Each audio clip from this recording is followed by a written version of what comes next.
Mon thème de ce soir, c'est la souffrance inutile et la souffrance utile. Parce qu'il y a plusieurs personnes qui disent, après l'épreuve vient la gloire. Je sais qu'un jour ça va aller. Moquez-vous de moi seulement. Moi je jeûne, je prie, je me sanctifie. Mais je préviens beaucoup de frères en Christ qu'il y a des épreuves que vous vivez. La gloire ne va pas venir.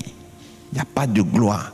Ce n'est pas fait d'épreuves. Il y a deux types de souffrance. La souffrance qui vient de Dieu, oui, par laquelle Job est passé. C'est Dieu qui a provoqué ça pour lui donner une leçon.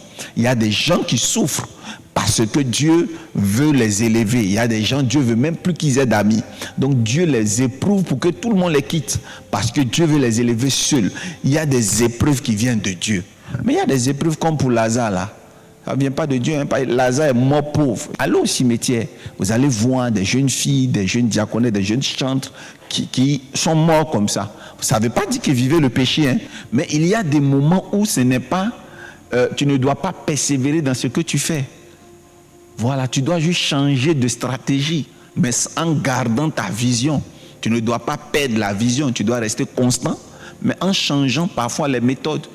Donc du coup vous tournez en rond et vous ne voulez pas changer de méthode. Mais attends, si tu poses le même acte et que tu obtiens le même résultat dont tu t'en plains, c'est que toi-même tu as un problème. Il faut comprendre que ce que tu fais tous les jours devrait un jour marcher. Mais il y a des moments où ce n'est pas... tu ne dois pas persévérer dans ce que tu fais. Voilà, tu dois juste changer de stratégie. Mais en gardant ta vision.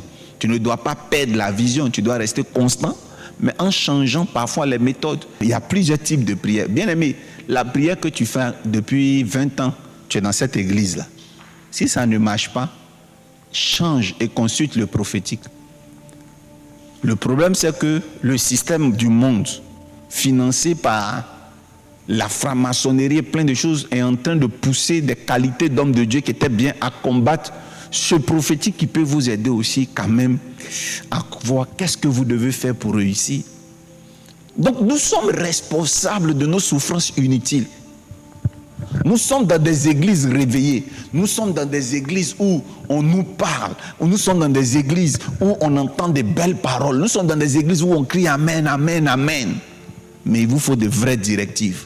Les grandes nations qui se sont développées, telles que l'Égypte, c'est un rêve interprété par un Joseph. Si vous n'avez pas de spécialistes pour vous interpréter les rêves et le monde des anges, vous allez tourner en rond. C'est pour ça que je reviens dans le livre de Proverbes qui dit un peuple sans révélation est un peuple sans frein. C'est pour ça que quand Dieu appelle les 5 ministères, il appelle le ministère des pasteurs, des évangélistes, des docteurs, mais il met aussi les prophètes. Parce qu'il dit, vous allez prêcher un évangile simple, allez gagner des âmes. Mais à un moment donné, l'église sera appelée à avoir des voyants, à avoir des fils d'Issachar pour interpréter. Daniel priait comme vous. Mais pour que Daniel soit exaucé, il a eu la révélation qu'il devait aller au bord de l'eau. Car il y avait une qualité d'ange qui l'attendait pour que la prophétie s'accomplisse. Vous vivez des souffrances inutiles sur terre parce qu'il vous manque des visions et des enseignements. Et c'est ce qui se passe en ce moment dans l'éveil des consciences par les prophètes. Vous allez voir plusieurs prophètes partout, au Congo, en Côte d'Ivoire, partout, en train de vous enseigner. Vous avez l'impression que ce n'est pas utile, mais à quoi ça sert? L'évangile est devenu trop compliqué. On n'a qu'à retourner à un évangile simple. Voici des gens qui ont prêché un évangile simple, qui ont conquis le monde. Vous savez, une église peut être remplie, mais remplie de pauvres comme Lazare, le pauvre Lazare. Vous avez des diacres qui murmurent dans l'église, qui n'ont plus de témoignages. Ils sont là. Ils sont là, ils viennent écouter la louange. Parce qu'ils viennent à cause de Dieu. Mais il y a des choses inachevées. Oui, il y a des choses inachevées. Et donc, ils doivent ajouter à leur première foi infantile une foi adulte. Des actions prophétiques. Ils doivent les connaître, ils doivent être autonomes. Ce n'est pas la sorcellerie. C'est des secrets que Dieu est en train de donner aux prophètes.